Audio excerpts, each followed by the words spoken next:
Crossword puzzle. How to play. The object of the game is to fill in all the rows and columns with the correct words. Each box may only have one letter in it, and words may not extend past the number of available boxes. You may not use numbers, spaces, or symbols, only letters. There are small numbers in some of the boxes, starting at the top right with 1 and increasing towards the bottom left. These numbers correlate to clues or questions as to what word is supposed to go in the boxes.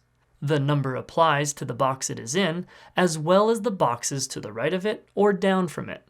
Cross-reference the number to the across clues or the down clues, respectively, to determine the answer to the boxes. Letters from words in the rows may be used in the words in the intersecting columns and vice versa. This can help you in solving more words as you go along. Once you successfully fill in all the rows and columns with the correct words, you win.